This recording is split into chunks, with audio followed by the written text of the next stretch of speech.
Bismillahirrahmanirrahim. Assalamualaikum warahmatullahi wabarakatuh. Alhamdulillahirabbil alamin wassalatu wassalamu ala asyrafil anbiya wal mursalin wa ala alihi wa sahbihi ajma'in. Amma ba'd. Alhamdulillah, segala puji bagi Allah Rabb semesta alam yang mana pada kesempatan malam hari ini Allah Subhanahu wa taala memberikan taufiknya kepada kita semua sehingga kita bisa sama-sama melaksanakan salah satu syiar di antara syiar-syiar Islam, yaitu salat maghrib secara berjamaah. Kemudian dilanjutkannya kita duduk di majelis ilmu ini yang mana tak pernah bosan kita meminta dan mohon kepada Allah Ta'ala. Semoga dengan duduknya kita di majelis ilmu ini Allah Subhanahu Wa Ta'ala mengangkat derajat kita, Allah Subhanahu Wa Ta'ala mengampuni dosa-dosa kita, dan ini menjadi salah satu sebab masuknya kita ke dalam surga firdausnya. Amin ya rabbal alamin. Para jamaah rahmati Allah Subhanahu Wa Ta'ala, alhamdulillah pada kesempatan kali ini kita masih dalam pembahasan kitab fikih kita, tentunya yang kita fokuskan fikih Syafi'i dalam kitab Matan Abi Syuja atau Matan Al-Ghayah wa Taqrib, dan alhamdulillah segala puji bagi Allah kita sudah selesai untuk bab ibadah dari mulai kitab taharah, salat, puasa, zakat, haji, umrah. Kemudian kita lanjut ke bab muamalat, dan setelah selesai dari kitab muamalat atau bab jual beli, kita lanjut ke kitab yang berikutnya yaitu pembahasan tentang kitab nikah. Alhamdulillah di kesempatan yang telah lalu kita sudah masuk ke muqaddimah pembahasan tentang masalah nikah, dan kita sekarang insya Allah akan melanjutkan bab-bab yang masih terkait dengan masalah nikah ini. Para hadirin rahmati Allah Subhanahu Wa Ta'ala, tentunya kemarin masih ingat ya, sudah kita bahas bahwa yang namanya nikah ini secara bahasa artinya apa? Berkumpul ya. Al-jam'u, an-nikah artinya al-jam'u, yaitu mengumpulkan. Dan kemarin juga sudah kita bahas, yaitu mengumpulkan dua insan dan juga mengumpulkan dua keluarga. Kemudian secara syariat kemarin juga sudah kita jelaskan definisinya secara istilah, yaitu adalah memberikan hak legal bagi masing-masing pasangan suami istri untuk mendapatkan kesenangan satu dengan yang lainnya dengan cara yang legal dan cara yang dihalalkan oleh syariat. Dan kemarin juga sudah kita bahas dalam syariat tentunya apapun itu, ketika Allah Subhanahu Wa Ta'ala mengharamkan sesuatu, pasti Allah Subhanahu Wa Ta'ala memberikan solusi yang sisi halalnya. Sebagaimana Allah Subhanahu Wa Ta'ala mengharamkan perzinahan, maka Allah Subhanahu Wa Ta'ala menghalalkan pernikahan. Para hadirin rahmati Allah Subhanahu Wa Ta'ala, kemarin juga di pertemuan yang sebelumnya sudah kita bahas tentang masalah ta'liq ya, masalah sighah ta'liq yang biasanya dibaca sama orang-orang ketika akad nikah, dan bagaimana fungsi dari sighah ta'liq ini dan konsekuensi yang sangat besar berkaitan dengan masalah ta'liq. Di pekan yang lalu juga sudah kita bahas berkenaan dengan pembahasan bahwa haramnya atau tidak bolehnya seorang itu menceraikan istrinya dalam kondisi istrinya sedang haid ya. Maka secara syariat talaknya jatuh atau tidak? Seorang laki-laki menceraikan istrinya kondisinya sedang haid, jatuh talak atau tidak? Jatuh talak tidak? Jatuh talak satu. Jatuh talak satu, akan tetapi wajib rujuk atau tidak? Wajib rujuk, nggak boleh nggak, wajib rujuk. Dosa nggak sih suaminya? Dosa. Ya. Talaknya jatuh, tapi dia wajib rujuk, dan suaminya berdosa dan perlu taubat tersendiri. Kemudian pernah kita bahas juga tentang masalah yang terkait ya, di pembahasan sebelumnya tentang masalah pernikahan itu salah satunya adalah untuk tujuannya menjaga nasab. Ya, tujuan pernikahan adalah untuk menjaga nasab. Sekarang kalau misalkan kita bilang ada orang yang menikah, kemudian na'udzubillah salah satu pasangannya berzina.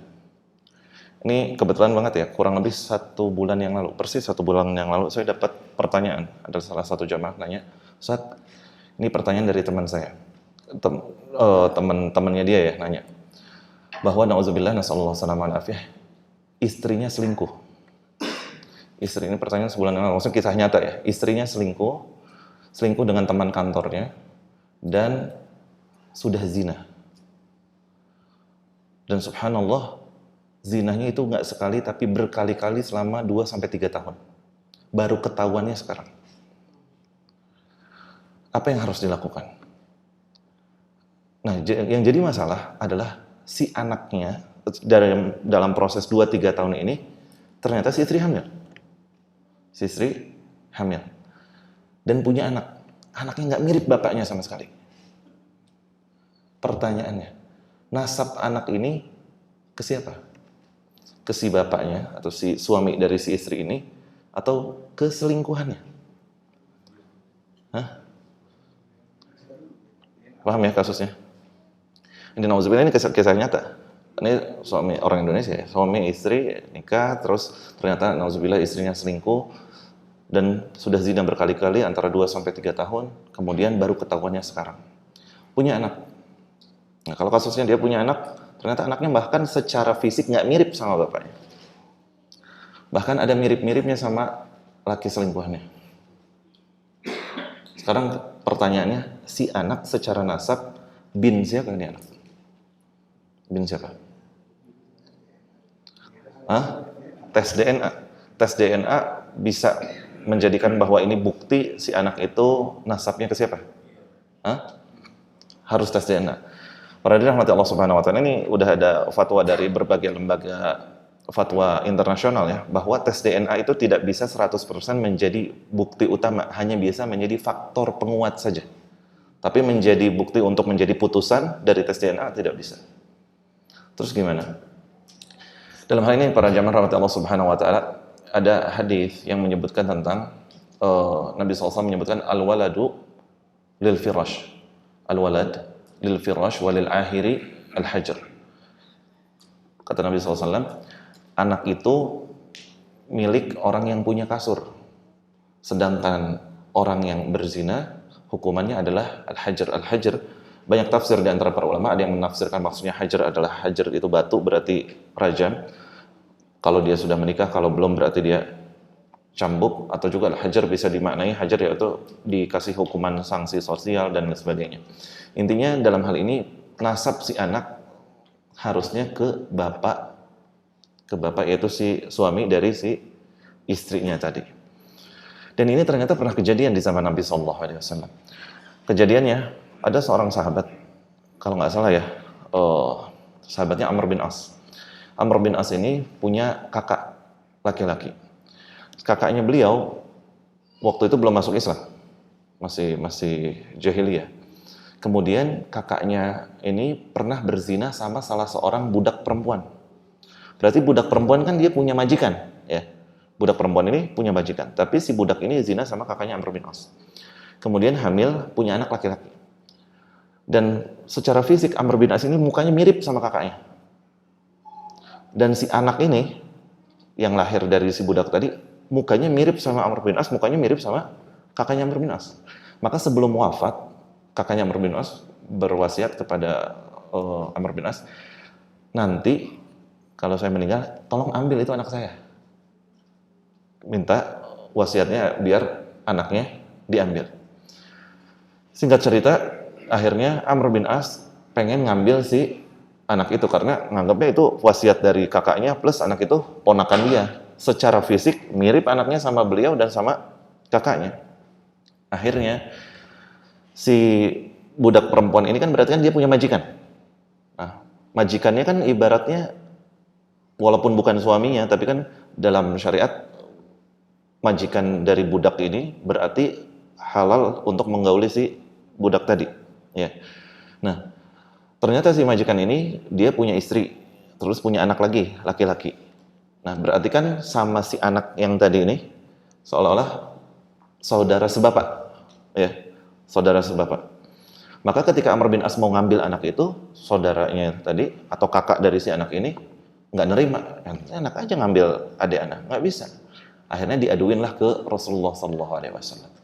Kemudian apa yang dikatakan oleh beliau, al-waladu lil firash walil ahiri al-hajar. Kata beliau alaihissalam, anak itu bagi yang memiliki kasur. Berarti bagi yang memiliki kasur, yang punya kasur di sini siapa? Kakaknya Amr bin As atau si majikan tadi? Si majikan.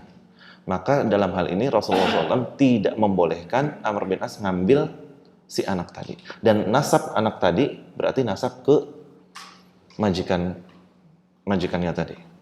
Walaupun secara fisik nggak ada mirip-miripnya sama majikannya.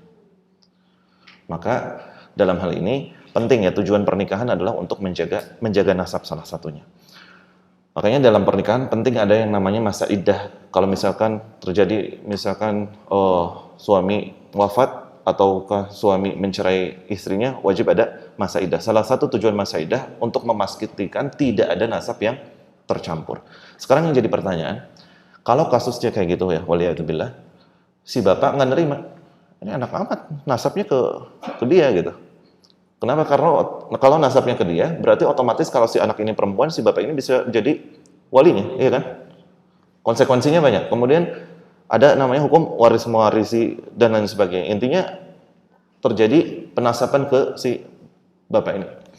Sekarang pertanyaannya, bisa nggak bapak ini nggak nerima? Ini anak nggak ada mirip-miripnya sama saya. Kemudian tadi faktor penguatnya pakai tes DNA, ternyata benar bukan anaknya dia. Boleh nggak dia membatalkan nasab anaknya tadi? Bisa nggak dia membatalkan nasab anaknya? Bisa atau tidak? Bisa. Caranya harus dengan mula'anah. Mula'anah nanti ada babnya tersendiri, yaitu saling melaknat antara suami istri. Dalam hal ini juga pernah terjadi di zaman Nabi SAW, dan ada ayatnya di Al-Quran ya, di surat An-Nur tentang masalah li'an ini. Berarti si suami harus mengatakan, demi Allah, dia harus bersumpah 4 kali, demi Allah ini bukan anak saya, ini istri saya zina, demi Allah, dan seterusnya. Kalau saya berdusta, maka laknat Allah bagi saya. Si suami harus berikrar seperti itu, waliyadzubillah. Kalau suami sudah berikrar dengan demi Allah 4 kali membatalkan nasab, kemudian dengan catatan dia berarti harus mengklaim istrinya sudah melakukan zina, ini terlepas istrinya ngaku atau nggak ngaku zina ya, ketahuan atau nggak ketahuan, tapi misalkan suami curiga dan seterusnya, maka harus ada mula'anah, maka batal nasabnya. Maka si anak ini seperti kasusnya anak zina, nasabnya ke ibunya, nggak bisa dinasabkan ke bapaknya, dan otomatis kalau udah ada li'an atau saling laknat ini berarti jatuh talak lebih dari talak 3. Kalau talak 3 itu kan sudah terjadi talak 3, misalkan si istri sempat nikah lagi, habis nikah lagi, kemudian sempat berhubungan badan dengan suami barunya, kemudian dicerai, bisa balik lagi sama suami pertamanya, ya kan? Tapi kalau udah li'an, udah saling melaknat, sampai kapanpun, sampai hari kiamat nggak bakal bisa rujuk. Nah, cuman yang jadi masalah, ini dari si penanya, ternyata si suaminya katanya bucin. Suaminya mau maafin istrinya. Kalau kayak gitu gimana? Nasabnya tetap ke si suaminya tadi atau ke selingkuhannya? Nasabnya kemana? Nasabnya ke suami. Ya, nasabnya ke suami. Walaupun mungkin secara umum banyak laki-laki, ya, nasallahu alaihi ya, kalau kasusnya seperti ini nggak bakal nerima, kayak nggak ada perempuan lain aja, udah cerai aja, karena ini udah masalahnya khianat yang luar biasa ya, khianat masalah ranjang. Tapi di sini kalau kasus suaminya memaafkan secara syariat boleh atau tidak? Suami bilang udah saya maafin. Boleh atau tidak melanjutkan pernikahannya mereka? Boleh saja. Kenapa? Karena ada at-taradi atau ada saling ridha di sini. Tapi tentunya kembali ke masing-masingnya. Itu salah satu kasus yang berkaitan dengan masalah pernikahan. Kemudian para hadirin rahmat Allah Subhanahu wa taala, yang berikutnya yang berkaitan dengan masalah nikah juga, kita sama-sama tahu ya tentang syariat pernikahan ini banyak sekali dalil-dalil yang menyebutkan tentang masalah nikah. Sekarang pertanyaan, mana lebih afdal? Kalau misalkan ada pemuda dia milih hidup jomblo tapi mau fokus ibadah, sama satu lagi pemuda dia nikah tapi ibadahnya nggak bisa sebanyak si yang jomblo tadi, mana yang lebih afdal? Yang nikah atau yang pilih untuk tidak nikah tapi untuk fokus ibadah? Afdalnya tentunya lebih afdal yang nikah. Ya. Makanya kata para ulama, ya, di antara dalil-dalil yang atau ibadah-ibadah yang hanya bisa dilakukan oleh orang yang sudah menikah, yaitu yang pertama di antaranya masalah mencari nafkah untuk menafkahi keluarga. Dalam hadis disebutkan bahwa orang yang mencari nafkah dan tujuan untuk menafkahi keluarganya, ya, karena dia sudah menikah, maka pahalanya setara dengan pahala jihad fisabilillah. Sehingga kalau ada anak muda dia pinter cari duit, tapi dia cuma buat nafkahin dirinya, keluarganya, maksudnya orang tuanya, adik-adiknya dan seterusnya, maka ini nggak dapat pahala ini, cuma dapat pahala cari uangnya aja, dapat pahala menafkahi keluarganya, maksudnya orang tua, adik dan seterusnya. Tapi kalau dia menikah, kemudian dia kerja cari nafkah, dan tujuan dia kerja atau cari nafkah ini untuk menghidupi keluarganya, maka pahala cari nafkahnya setara dengan pahala jihad fisabilillah. Kemudian yang berikutnya pahala langkah sholat Jumat ya. Pahala langkah sholat Jumat. Kalau kita mau berangkat sholat Jumat, maka setiap langkah kita disebutkan dalam hadis, yaitu setiap langkahnya setara dengan setahun puasa dan juga sholat malam. Dengan syarat dalam hal ini yaitu ibadah di Jumat pagi. Makanya suka ada bilang sunnah Nabi malam Jumat, sebenarnya bukan malam Jumat ya, Jumat paginya. Kalau ini pembahasan bukan kata saya ya, para ulama yang ngejelasin. Jadi intinya yang dimaksud dengan sunnah, maksudnya menggauli istri itu adalah di Jumat pagi. Di Jumat pagi sebelum berangkat Jumatan. Ya nggak harus pas berangkat Jumatan ya, pagi habis subuhnya atau ya boleh. Intinya dalam hadis disebut man ghassala wa ghassala. Barang siapa yang dia mandi dan menyebabkan istrinya juga harus mandi. Apalagi maknanya? Berarti maknanya adalah dia menjadikan dirinya dan istrinya harus mandi wajib. Maksudnya menggauli istrinya di hari Jumat ke pagi, kemudian dia berangkat sholat Jumat, maka setiap langkahnya setara dengan setahun puasa dan juga sholat malam. Ada hadisnya. Sehingga para rahmat Allah Subhanahu wa taala, ini cuma bisa didapati sama orang yang sudah menikah aja pahala seperti ini. Kenapa? Karena banyak para ulama mengatakan tujuannya apa sih? Tujuan khutbah Jumat salah satunya adalah fokus. Ikut sholat Jumat tujuannya adalah fokus dan bisa mengambil istifadah di hari yang sangat agung. Sehingga banyak para ulama mensyarah atau menjelaskan hadis ini, maksudnya ketika orang, mohon maaf ya, sudah selesai hajat biologisnya, sehingga pikiran dia udah nggak terlalu bercabang kemana-mana, emosinya lebih terkontrol, kemudian juga udah nggak mikirin ini itu. Kenapa? Karena sudah selesai hajat biologisnya. Makanya dianjurkannya di hari Jumat pagi, dan tentunya ini hanya bisa dilakukan oleh orang yang sudah menikah. Kemudian juga masalah hubungan biologis juga disebutkan dalam hadis, sebagaimana zina menjadi dosa, maka hubungan yang syar'i, hubungan yang halal menjadi pahala dan bernilai sedekah. Kemudian yang berikutnya, kita tahu ya hadis yang saling memercikan air antara suami istri untuk sholat malam ya. Maka ini juga tentunya hanya bisa dilakukan oleh pasangan yang sudah menikah. Sehingga banyak para ulama mengatakan ada ibadah-ibadah khusus yang hanya bisa didapatkan bagi orang yang sudah menikah saja. Adapun orang yang belum menikah, banyak jalur pahala, tapi tidak bisa lewat jalur-jalur pahala yang tadi kita sebutkan. Kemudian para hadirin rahmati Allah Subhanahu wa taala, kemarin juga sempat kita bahas tentang masalah hukum nikah itu sendiri ya. Hukum nikah bisa kebagi jadi 5 ya. Bisa wajib, bisa mubah, bisa sunnah, bisa makruh, bisa haram. Kapan nikah jadi wajib? Kemarin sudah kita sebutkan bahwa kalau orang sudah mampu secara finansial, mampu secara biologis, kemudian mohon maaf memiliki syahwat yang kuat, dan dia khawatir terjatuh kepada zina, atau mohon maaf khawatir jatuh kepada masturbasi, atau juga jatuh kepada tontonan-tontonan yang tidak baik, maka ini kategorinya orang sudah wajib nikah. Jadi banyak para ulama kontemporer juga mengatakan kasusnya orang wajib nikah itu bukan hanya takut zina aja, tapi dikiaskan takut melakukan masturbasi dan juga takut kecanduan tontonan-tontonan yang nggak benar. Maka kalau kondisinya dia sudah seperti itu, mampu secara biologis, mampu secara finansial, syahwatnya kuat, dan khawatir terjerumus ke hal-hal yang tadi kita sebutkan, maka nikah baginya hukumnya wajib. Adapun nikah hukumnya sunnah ketika dia mampu, kemudian memiliki syahwat, tidak takut zina. Yes, normalnya laki-laki, ya normalnya orang, normalnya pemuda, normalnya pemudi, dia memiliki syahwat, tapi syahwatnya dia masih bisa dia kontrol karena sibuk dengan kegiatan dan lain sebagainya, sehingga tidak kepikiran untuk zina ataupun nonton yang nggak benar ataupun masturbasi tadi. Sehingga kalau kasusnya seperti ini, selama dia mampu memiliki syahwat yang normal, kemudian tidak khawatir terhadap hal-hal yang tadi kita sebutkan, maka jatuhnya hukumnya apa? Sunnah. Kemudian kapan kalau makruh? Kalau makruh ketika dia tidak memiliki syahwat. Ada ya orang yang Allah uji, dia nggak punya syahwat, atau dia khawatir nggak bisa memenuhi hak istrinya, atau khawatir dia bakal menzalimi istrinya, atau dia nekat nikah padahal dia belum mampu secara finansial, maka hukum pernikahannya adalah makruh. Kemudian kapan nikah itu mubah? Ketika dia tidak ada dorongan yang kuat, ya, syahwat yang nggak terlalu bergejolak, kemudian tidak ada kekhawatiran untuk berzina. Kalaupun dia nikah, nggak ada pengaruhnya, dalam arti nggak ada maslahat dan juga nggak ada madaratnya, tapi dia masih mampu secara finansial, maka nikah yang seperti ini hukumnya mubah. Adapun haram, yaitu apa?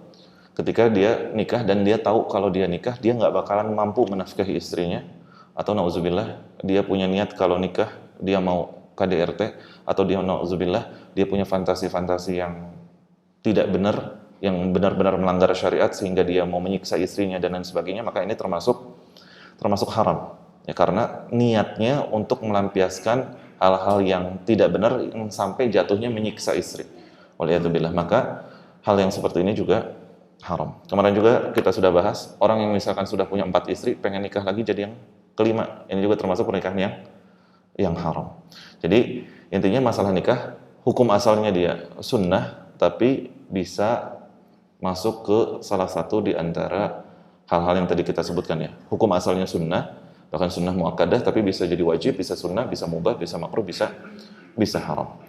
Para hadirin rahmati Allah Subhanahu wa taala. Sekarang pertanyaannya adalah hadis Nabi sallallahu alaihi wasallam yang kita sering dengar, beliau mengatakan, "Ya ma'syarasy syabab, man istata'a minkumul ba'ah falyatazawwaj fa innahu aghaddu lil basar wa ahsan lil farj." Wahai para pemuda, barang siapa yang sudah mampu, maka segeralah menikah. Sesungguhnya menikah itu lebih menjaga pandangan dan lebih menjaga kemaluan. Dan barang siapa belum bisa melakukannya, maka dia berpuasa. Fa'innahu lahu wija, karena puasa tersebut bisa menghalangi dari perbuatan yang keji. Sekarang yang jadi pertanyaan, apa sih batasan seorang itu dikatakan mampu? Karena kan di sini pertanyaannya al-ba'ah tadi. Al-ba'ah itu adalah mampu. Mampu, kata para ulama, setidaknya kebagi menjadi 2. Yang pertama adalah mampu secara kemampuan biologis. Maksudnya, mohon maaf, dia punya syahwat. Dan mohon maaf, dia punya syahwat yang normal. Dia suka cewek. Bukan yang nikahnya cuman buat sekedar nauzubillah kamuflase karena dia belok, terus dia akhirnya mau nikah. Berarti dia nggak punya syahwat terhadap perempuan. Bahkan pernikahan yang seperti ini jatuhnya bisa haram. Kenapa? Karena dia nikah untuk menutupi identitas penyimpangannya dia, waliyadzubillah. Maka syarat al-ba'ah atau kemampuan maksudnya adalah dia memiliki syahwat yang normal. Syahwat yang normal, suka sama perempuan, kemudian dia juga terbebas dari cacat yang berkaitan dengan masalah biologisnya. Maksudnya, kata para ulama, mohon maaf, di antaranya disebut penyakit al-jub. Al-jub itu terpotongnya alat kelamin, atau penyakit al-unnah. Al-unnah itu, mohon maaf, impoten tapi yang permanen. Kalau dia punya lemah syahwat tapi masih bisa diobatin, dia boleh nikah. Tapi kalau permanen, ini sebagian ulama mengatakan bisa makruh, bisa haram. Dan kalaupun dia sudah menikah, perempuannya boleh faskhun nikah. Kalau ketahuan setelah nikah ternyata suaminya, mohon maaf, impoten yang permanen, perempuan halal untuk minta batal nikah. Ini pernah terjadi di zaman Rasulullah SAW.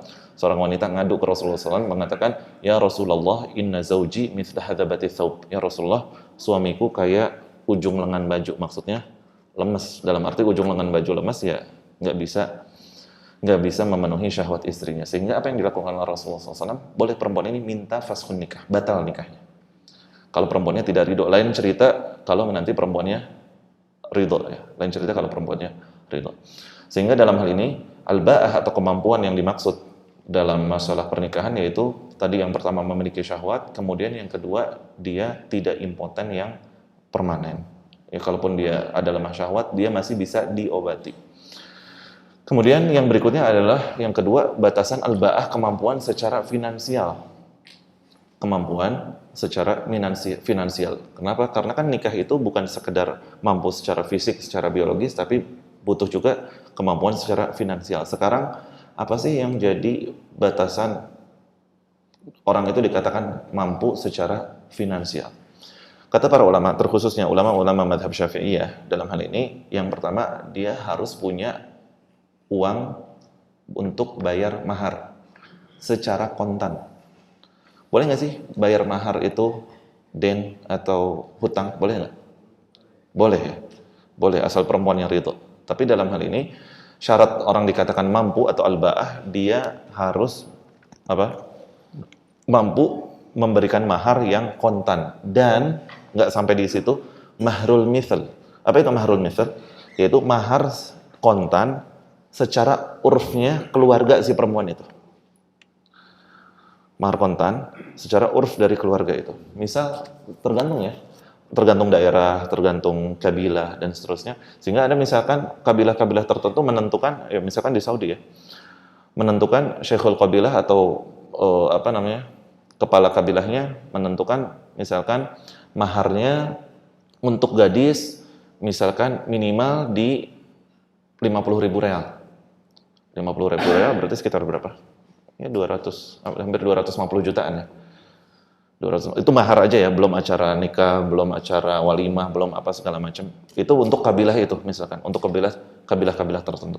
Sehingga si laki-laki harus mampu bayar kontan mahar tersebut. Maka ketika dia sudah ada kemampuan untuk bisa bayar mahar secara kontan, baru disebut al-ba'ah, dia punya kemampuan. Walaupun ini kembali ke urf atau ke kebiasaan masyarakat atau kebiasaan kabilah. Sekarang yang jadi pertanyaan, nanti ada pembahasan khusus ya tentang masalah mahar. Boleh nggak sih mahar itu nego? Boleh nggak? Boleh nggak mahar nego? Bapaknya perempuan bilang, aneh mau mahar anak aneh 200 juta. Kata laki-lakinya, jangan 200 lah, kemahalan, 100 aja. Terus bilang, udah deh kita ambil jalan tengah 150. Deal. Boleh nggak? Boleh. Boleh. Mahar nego boleh. Dan mahar tentunya khusus buat si pengantin perempuan aja, buat si perempuan. Lain lagi, mahar itu kan tentunya kita sama-sama tahu lah, di luar hantaran, di luar seserahan, di luar yang lain sebagainya. Sehingga dalam hal ini juga boleh ada yang namanya tawar-menawar. Kemudian juga mahrul mithl di sini, mahar yang setara adalah sebagian para ulama dilihat keluarganya. Si perempuan ini misalkan anak bungsu dari 5 bersaudara, dilihat mahar kakak-kakaknya yang perempuan berapa. Oh, mahar kakaknya yang ini 20 juta, yang ini 30 juta. Mahar minimal kakaknya si anak ini nggak boleh di bawah itu. Ini disebut mahrul mithl.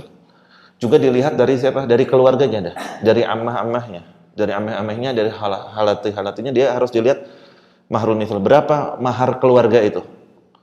Oh, sehingga mahar-maharnya kurang lebih dirata-ratakan sekian. Maka itu yang disebut mahrul mithl. Maka layaknya seorang laki-laki ketika ingin meminang wanita tidak sembarangan kasih mahar, tapi dia tanya dulu, kemudian dia cari tahu dulu berapa mahar yang layak untuk si wanita tersebut. Walaupun dalam hal ini kita juga sama-sama tahu ya, dalam hadis lain Nabi SAW menyebutkan yang paling berkah itu adalah yang paling memudahkan dalam masalah mahar. Cuman ini ke masalah afdoliyah. Masalah afdoliyah memudahkan mahar. Tapi kalau misalkan si perempuan atau pihak keluarga perempuan mau naruh mahar mahal, ya boleh-boleh aja, nggak dilarang dalam syariat. Secara syariat halal-halal aja menentukan mahar tertentu. Sehingga syarat al-ba'ah atau kemampuan adalah mampu membayar mahar secara kontan dengan mahar yang pantas. Tadi ya kita udah sebutkan kriteria mahar pantas, dilihat dari kakak-kakaknya, adik-adiknya, dilihat dari bibi-bibinya dari jalur ayah, bibi-bibinya dari jalur ibu, berapa maharnya, rata-ratanya diambil nilai rata-rata, maka itu disebut mahrul mithl. Ya. Walaupun sekali lagi dalam hal ini boleh ada yang namanya negosiasi atau perempuan bilang terserah mau ngasih berapa. Nah, kalau dibilang terserah, banyak para ulama mengatakan ya udah terserah deh 100.000 ya.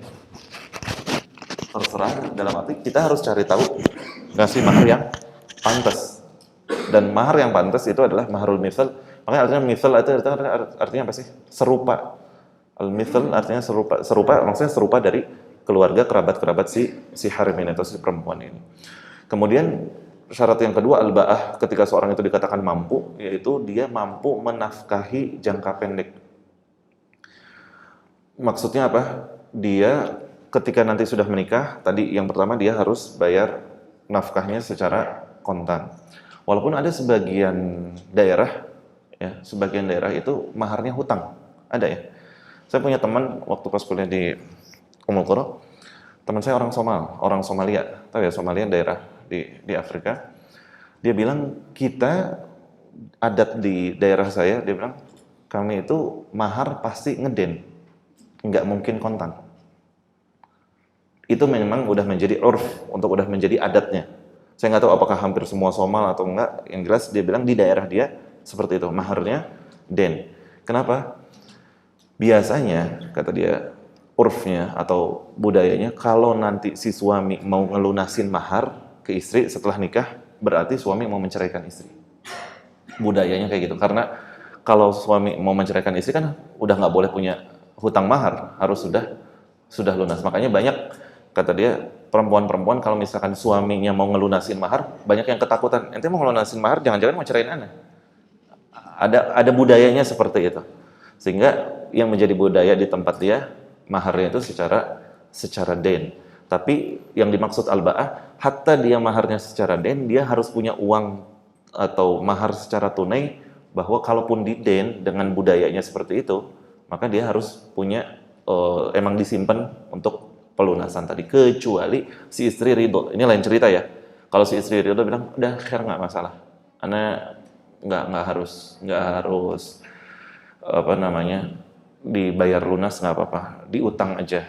Ini kembali kepada keridhaan si istri. Kemudian dimaksud al-ba'ah juga atau kemampuan, yaitu dia mampu menafkahi jangka pendek. Dia harus udah ada tempat tinggal yang layak, meskipun dia ngontrak, meskipun dia masih tinggal sama orang tuanya, selama si perempuan ridho.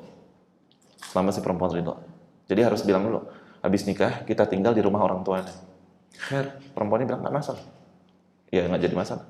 Tapi perempuannya nggak mau, berhak untuk minta kontrak. Nggak harus punya rumah ya, berhak kontrak, walaupun ibaratnya kontrakan petak. Aduh, ana nggak mau deh kalau tinggal sama mertua, ana pengen mandiri, pengen tinggal, nggak mau. Itu boleh. Kenapa? Karena itu termasuk ba'ah yang disyaratkan. Kemampuan yang disyaratkan dalam menikah adalah sakan atau tempat tinggal. Dan ini hak perempuan. Sekali lagi, nggak jadi masalah perempuan tinggal di rumah mertua, di rumah orang tuanya si laki-laki, selama perempuannya ridho. Tapi kalau perempuannya nggak ridho, si perempuan berhak meminta hak sakan, hak tempat tinggal. Karena itu nafkah wajib, nggak bisa enggak. Ya. Yang layak, meskipun kontrak, meskipun kontrakan petak, meskipun kayak model apartemen studio yang cuma satu ruangan, nggak jadi masalah. Yang penting perempuannya ridho, dan nggak boleh ya perempuan mensyaratkan, ana mau, nggak apa-apa nikah sama ana tapi rumahnya pengen yang mewah begini. Ini nggak harus diturutin ya. Ya kecuali suami istri sama-sama ridho, ada kemampuannya, tapi dalam arti tempat tinggal yang layak. Maka ini termasuk hak istri. Kemudian yang kedua adalah pakaian atau kiswah yang layak. Sebagian para ulama mengatakan batas minimalnya satu musim. Walaupun di sini ada khilafiyah ya, perbedaan pendapat apa sih yang dimaksud satu musim. Maksudnya hanya dihitung musim panas saja, atau musim dingin aja, atau pas musim hujan atau musim kemarau. Intinya banyak para ulama Allah Ta'ala mengatakan satu musim setidaknya minimal dia punya kemampuan buat ngasih pakaian yang layak buat selama 6 bulan ke depan. Satu musim berarti setidaknya dalam 1 tahun ada 2 musim, ada yang punya 4 musim ya, tapi maksudnya buat 6 bulan ke depan ada pakaian. Jadi bukan cuma satu pakaian itu terus cuci kering pakai, tapi adalah pakaian yang layak. Kemudian yang berikutnya adalah nafkah makanan pokok. Nafkah makanan pokok untuk dirinya dan juga untuk istrinya. Maka ketika al-ba'ah ini atau kemampuan ini sudah terpenuhi, baru si laki-laki ini disebut memiliki kemampuan. Jadi syaratnya tadi kemampuan fisik dan juga kemampuan finansial. Dan yang tadi kita sebutkan itu adalah syarat minimal kemampuan finansial. Adapun yang lebih dari itu ya, suami mau ngebeliin istrinya perhiasan, mau beliin HP, mau beliin perabot dan seterusnya, itu berarti berbuat ihsan dari si suami ke si istri. Tapi minimal 3 tadi, tempat tinggal, pakaian, dan makanan pokok. Ini yang wajib dipenuhi ya, sandang pangan papan yang wajib dipenuhi sebelum nikah. Maka ketika si laki-laki udah punya 3 hal ini, maka dia sudah disebut al-ba'ah, sudah memiliki kemampuan. Kalau belum, berarti tadi dia belum wajib ataupun belum sunnah. Bisa jadi makruh atau bisa jadi haram. Kenapa? Karena dianggap belum mampu secara finansial. Kita jeda dulu dengan azan, nanti insya Allah akan kita bahas tentang masalah bagaimana ketika istri ridho bahwa hal-hal tadi atau hal nafkahnya dia gugurkan. Makanya mungkin ada yang pernah dengar nikah misyar ya? Nikah misyar. Berbeda dengan nikah mut'ah, beda dengan kawin kontrak, ada yang namanya nikah misyar. Apa itu nikah misyar? Konsekuensinya apa? Insya Allah nanti akan kita bahas. Termasuk juga dalam hal ini adalah tentang masalah kufu, al-kafa'ah, seorang laki-laki itu ketika menikah harus dilihat dari sekufu apa enggak sama istrinya, dilihat dari beberapa hal, dan masalah nador ataupun batasan seorang laki-laki melihat perempuan sebagaimana yang disebutkan di kitab ada 7 batasan. Kita jeda dengan azan dulu, nanti insya Allah setelah azan kita lanjut lagi. Wassallallahu ala nabiyina Muhammad.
Para jamaah rahmat Allah Subhanahu wa taala, kita lanjutkan. Alhamdulillah wassalatu wassalamu ala Rasulillah wa ba'd.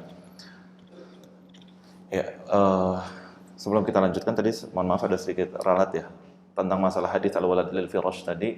Bukan sahabatnya bukan Amr bin As tapi Sa'ad bin Abi Waqqas. Sa'ad bin Abi Waqqas itu yang punya kakak laki-lakinya ya. Yang tadi kasusnya bukan Amr bin As tapi Sa'ad bin Abi Waqqas. Cuman Amr bin As emang masih saudara dari, jadi Amr bin As itu adalah ternyata saudara dari anak yang tadi, anak yang dari budak tadi. Ya, itu saudaranya Amr bin As. Tapi kalau si kasusnya yang pernah berzina dengan budak tadi itu kakaknya Sa'ad bin Abi Waqqas radhiyallahu taala. Para hadirin rahmat Allah Subhanahu wa taala, sekarang kita tadi mau ngebahas tentang masalah al-ba'ah tadi. Ini perlu kita sama-sama ketahui dan jangan sampai salah tafsir ya, atau menggunakannya dengan keliru atau dengan salah. Yang tadi kita maksud dengan nikah misyar, ini sebenarnya tidak dikenal dalam istilah-istilah fikih ulama terdahulu, tapi ini populer di kalangan orang-orang Arab Teluk. Saudi, Emirat, Kuwait, Bahrain, Oman, ya, Qatar, ini populer dengan istilah nikah misyar. Dan ini termasuk masalah kontemporer sebenarnya, yang tentunya diambil dari masalah fikih nikah yang klasik. Apa itu yang dimaksud nikah misyar? Intinya nikah misyar adalah seorang istri, dia menggugurkan hak-hak dia sebagai istri. Di antaranya adalah hak nafkah dan hak bermalam. Sehingga dalam hadis ini dalilnya apa? Dalilnya hadis Saudah binti Zam'ah. Hadis Saudah istri Nabi SAW. Beliau pernah khawatir ingin diceraikan oleh Nabi SAW. Maka Saudah berstrategi biar ya udah, saya rela jatah malam saya, yang harusnya jatah malam itu adalah jatah bermalamnya Rasulullah SAW dengan Saudah, dia gugurkan dan dia berikan untuk Aisyah. Sehingga Rasulullah SAW tidak menceraikan Saudah sama sekali. Sehingga dari hadis ini yang menjadi dalil dipakai oleh para ulama bahwa intinya si istri itu berhak mendapatkan nafkah sandang pangan papan tadi, ya, tentang makanan, pakaian dan juga tempat tinggal. Tapi si istri boleh, kalau dia ridho, dia menggugurkan haknya tadi. Misalkan istrinya alhamdulillah orang berada, dia bilang, "Ane nggak usah dikasih rumah. Alhamdulillah, Ane dapat rumah dari orang tua Ane. Nggak usah. Ane ridho, hak sakan Ane, hak rumah Ane gugurkan." Habis itu istrinya punya penghasilan segala macam, suaminya belum punya penghasilan. Terus istrinya bilang ke suaminya, "Udah dah, ente mampunya beli apa? Beli beras. Ya udah, ente beli beras aja. Masalah buat lauk, buat apa segala macam dari Ane punya usaha." Itu boleh. Maksudnya ini kan hukum asalnya ini kewajiban suami, tapi istri menggugurkan haknya. Atau misalkan ini nggak kita bahas sekarang ya, sensitif juga, tapi ada pembahasannya nanti emang di kitab tentang masalah poligami. Kalau masalah poligami itu kan secara adil jatah bermalam harus sama. Suami yang punya istri 2, punya istri 3, punya istri 4, jatah malamnya harus sama. 2 hari, 2 hari, 2 hari, 2 hari, 2 hari, mau 3 hari, 3 hari, dan seterusnya. Tapi boleh salah satu istrinya bilang, misalkan, udah, Ane ridho dah, ente nggak usah bermalam di Ane, nggak harus bagi rata. Misalkan suaminya orang Jakarta, istri pertamanya tinggal sama dia di Jakarta, istri keduanya misalkan tinggal di Surabaya. Terus istrinya yang di Surabaya bilang, harusnya kan jatah Ane 3 hari, 3 hari, udah, ente kapan ke Surabaya? Ente ada bisnis di Surabaya, misalkan ngontrol setiap sebulan sekali. Udah, Ane dapat jatah sebulan sekali nggak apa-apa. Ini istri menggugurkan haknya. Ini bukan ngajarin cara untuk kayak gitu ya, jangan disalahpahami. Cuman dalam arti ini kita ngebahas tentang memang pembahasan di kitab seperti itu. Dalam artian apa? Karena hak istri, kitab tuh bermalam itu hak istri. Makanya kalau kita misalkan LDR ataupun misalkan kita kerja ada dinas harus keluar kota dan sebenarnya jelas harus ngasih tahu ke istri. Walaupun kita punya istrinya emang satu, ya kita termasuk yang muwahhidin ya, termasuk orang-orang bertauhid dalam masalah pernikahan. Maksudnya tauhid di sini tidak mensekutukan istri gitu ya. Punya satu, tetap jatah malam itu adalah hak istri. Sehingga kita kalaupun mau tidak bermalam, bilang ke istri, kayaknya malam ini ada urusan harus pergi keluar kota, harus apa dan sebagainya. Maka itu termasuk hak istri. Termasuk nanti mohon maaf ya, kita juga akan membahas tentang masalah hak istri itu, mohon maaf, untuk digauli berapa lama sekali. Berapa lama sekali. Dalam arti apakah harus tiap hari, apakah 2 hari sekali, seminggu sekali, sebulan sekali, dan seterusnya. Ini juga termasuk hak. Yang jelas tidak boleh lebih dari 4 bulan. Nggak boleh lebih dari 4 bulan. Dalam 4 bulan itu minimal banget harus 1 kali. Kenapa? Dan ini pernah terjadi di zaman Umar bin Khattab radhiyallahu ta'ala anhu, bahwa Umar kan kita sama-sama tahu ya, suka keliling malam.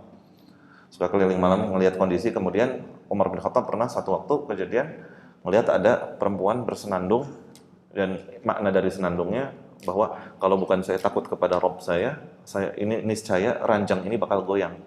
Maksudnya istrinya bisa jadi berbuat zina atau selingkuh. Kemudian ditanya kepada Umar, kenapa? Karena suami dia lagi pergi jihad. Kemudian ditanya, berapa lama seorang perempuan sanggup untuk menahan hasrat biologisnya? Si perempuan tadi mengatakan 4 bulan. Maka ini jadi undang-undang di zaman Umar, bahwa 4 bulan itu batas.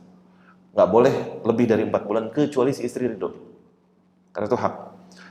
Kemudian itu maksimalnya, minimalnya bebas. Mau sehari 5 kali juga kalau mampu ya silahkan. Tapi sebagian ulama mengatakan juga adalah, walaupun di sini khilafiyah ya, nanti insya Allah ada pembahasan yang khusus, setidaknya dalam 4 hari harus ada sekali.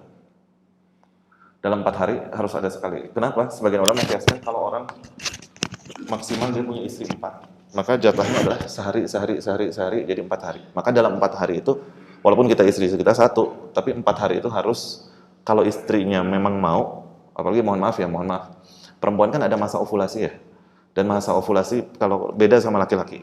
Perempuan itu di masa ovulasi, dia memang gairah hasrat biologisnya lagi meningkat, sehingga dia punya hak untuk dipuaskan.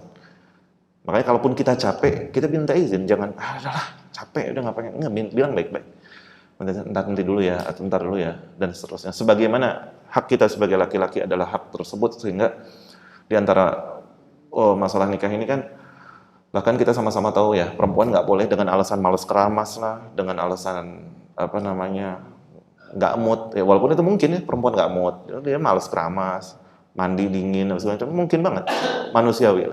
Tapi kan kita sama-sama tahu ancamannya bisa dapat laknat, ya kan, kalau dia menolak ajakan suaminya tanpa uzur. Kalau ada uzur, entah dia sakit, entah dia gak enak badan, ya suaminya harus mengerti, jangan memaksa. Sebagaimana itu berlaku, maka bagi laki-laki pun sama berlaku.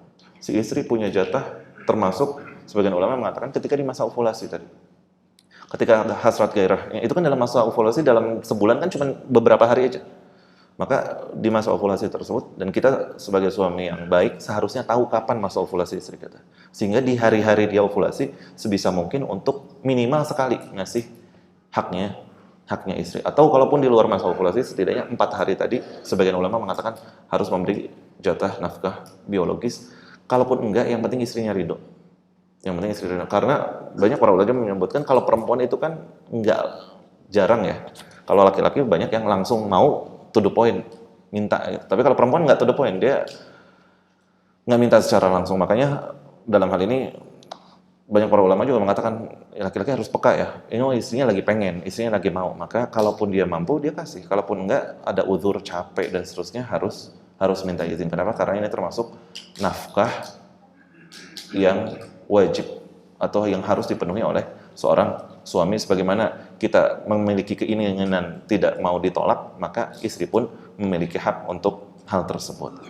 Kemudian para hadirin rahmati Allah Subhanahu wa taala, sehingga dari hal ini bisa kita sama-sama tahu hukum asalnya nikah itu adalah sunnah, tapi bisa wajib tadi ketika al-ba'ah itu sudah terpenuhi, ya kemampuan secara fisik dan secara finansial, dan juga khawatir terhadap hal-hal yang tadi kita sebutkan. Tapi di luar itu berarti hukumnya menjadi sunnah. Dan ingat, kalau memang secara finansial belum mampu, cuman mampu secara biologis, maka tidak wajib, bahkan bisa menjadi makruh, ya, karena tidak boleh menzalimi istri. Salah satunya adalah nekat nikah tanpa ada kemampuan finansial, karena nafkah adalah termasuk hal yang wajib. Kemudian para hadirin Allah Subhanahu wa taala, yang berikutnya ya tentang masalah nikah, yaitu tentang masalah hunna libasul lakum wa antum libasul lahun. Kita sama-sama tahu ya ayatnya di Al-Qur'an, ketika Allah Subhanahu wa taala menyatakan perempuan itu adalah pakaian untuk laki-laki dan laki-laki adalah pakaian untuk perempuan. Sehingga kenapa Allah sebutkan pakaian? Kenapa Allah nggak bilang pasangan? Kenapa Allah nggak bilang teman hidup? Kenapa Allah sebutkan pakaian? Banyak para ulama ahli tafsir menyebutkan karena pakaian adalah suatu hal yang paling dekat. Makanya banyak para ulama mengatakan hukum asalnya pernikahan litaskunu ilaiha. Kemarin sudah kita bahas ya tentang makna sakinah. Di antara makna sakinah adalah memberikan ketenangan, dan makna ketenangan adalah hidup atau tinggal bareng.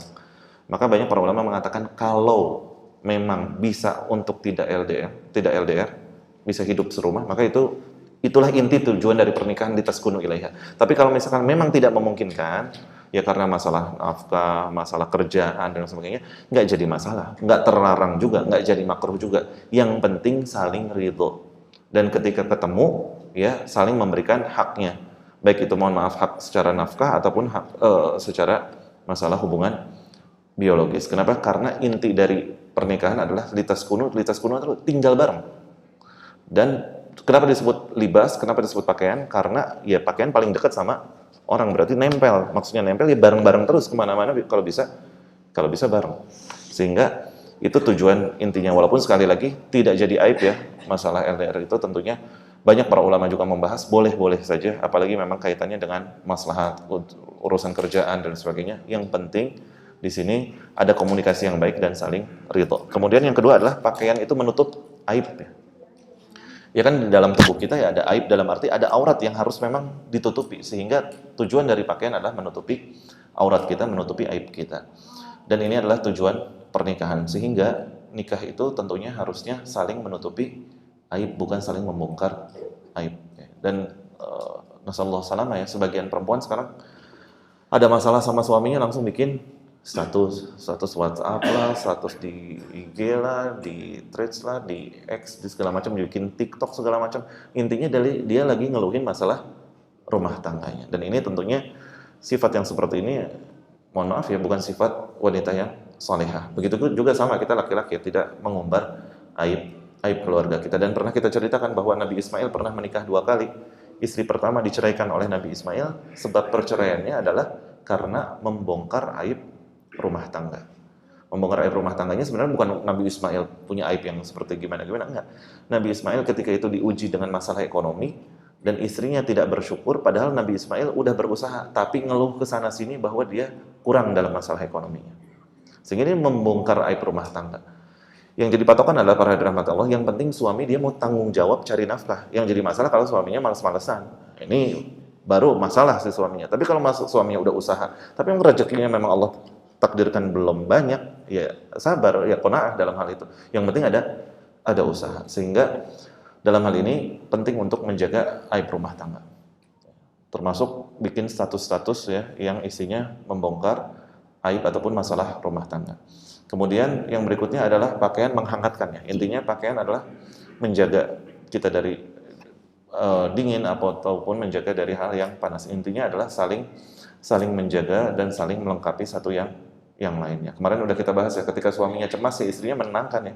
Jangan ikut-ikutan riweuh, jangan ikut-ikutan cemas, jangan bikin suami makin panik. Ini termasuk sifat wanita yang salehah. Kemudian pakaian tentunya melindungi, pakaian menghiasi ya. Pakaian juga harus dijaga kebersihannya, sehingga inti dari rumah tangga adalah kita menjaga pasangan kita, melindungi pasangan kita, menghiasi di sini banyak para ulama mengatakan memberikan afirmasi positif. Muji istrinya, romantis ke istrinya, ngasih hadiah ke istrinya. Ini termasuk makna dari menghiasi pakaian tadi adalah menghiasi rumah tangga. Karena perempuan secara fitrah dia tuh haus validasi. Secara fitrah perempuan dia harus validasi. Dia baru pakai abaya baru, jangan cicing wae, diem wae, puji. Masya Allah bagus abayanya, cakep, cantik. Walaupun bagi kita asaan karena kamari pakai abaya warna hitam, sekarang hitam lagi sarwa wae, asa nggak ada bedanya abayanya. Oh enggak, kalau kita nggak ngerti kadang kalau perempuan, oh enggak ini bahannya beda, kalau yang ini anti UV, oh ini oh, nggak ngerti. Oh ya Masya Allah, adem berarti. Puji aja. Kenapa? Ini adalah makna dari menghiasi tadi. Dan ini fitrahnya perempuan. Kalau dia udah kenyang dapat pujian dari pasangannya, dia nggak perlu lagi cari pujian di luar. Tapi kalau misalkan dia nggak kenyang dapat pujian, dia haus validasi di luar. Sehingga kadang mungkin ya, dia ngumpul sama teman-teman harimnya, sama teman-teman perempuannya. Terus dia pakai tas baru. Pulang-pulang bad mood ke rumah. Kenapa? Nggak ada yang notice, masa pakai tas baru nggak ada yang bilang. Ibarat kadang perempuan mungkin seperti itu. Mungkin dia pengen sama teman-temannya bilang, ih tasnya bagus, ih cantik, ih lucu, segala macam. Teman-temannya nggak dapat, tapi dia dapat itu dari suaminya, maka cukup sebenarnya. Walaupun dia nggak dipuji, nggak divalidasi sama teman-temannya, tapi dia udah cukup dapat dari suaminya. Kemudian yang berikutnya adalah pakaian harus dijaga kebersihannya, sehingga maksudnya adalah tidak melukai pakaian tersebut, tidak melakukan KDRT, tidak merusak istrinya, tidak merusak rumah tangganya, tidak merusak mental istrinya, sehingga pakaian yang baik adalah pakaian yang tidak hanya dipakai ketika orang melihat, yaitu tentunya namanya pakaian, kita pakai baju bukan ketika di luar rumah aja, di dalam rumah juga kita pakai. Maka banyak para ulama memaknai bahwa sebagai seorang suami harus baik terhadap keluarganya walaupun di dalam rumah. Karena gampang ya kalau kita mau kelihatan bagus pakai topeng di luar, bisa aja ya. Semua orang yang kita baik, akhlaknya bagus. Tapi kan yang paling tahu akhlak kita pasangan kita, sehingga pakaian yang bagus adalah pakaian yang bukan hanya di luar rumah, tapi pakaian juga dibutuhkan di dalam rumah. Sehingga di antara sifat suami yang soleh adalah dia bisa menjadi suami yang baik walaupun di dalam rumahnya tetap sebagaimana dia baik kepada orang-orang di luar, dia juga baik kepada orang-orang di dalam rumahnya. Kemudian para hadirin rahmati Allah Subhanahu wa taala, karena waktunya sudah waktu iqamah, kita cukupkan dulu pembahasan kita. Insyaallah pertemuan yang berikutnya berarti kita mau bahas tentang masalah al-kafaah atau masalah kufu. Kufu dalam masalah pernikahan di sini dibahas ya oleh para ulama. Kufu dalam masalah pendidikan, apakah memang harus setara dalam masalah pendidikan, dalam masalah harta harus sama ekonominya, harus sama atau enggak, secara nasab dia harus sama atau enggak. Kemudian juga bahkan di sini disebutkan oleh para ulama masalah secara kabilah gimana juga dijelaskan. Intinya dalam hal ini tentunya Islam mengatur masalah kufu untuk tujuan kelanggengan pernikahan pasca nikah. Karena bisa jadi suaminya, mohon maaf, orang nggak mampu, istrinya tajir melintir, maka nggak bakal nyambung rumah tangganya.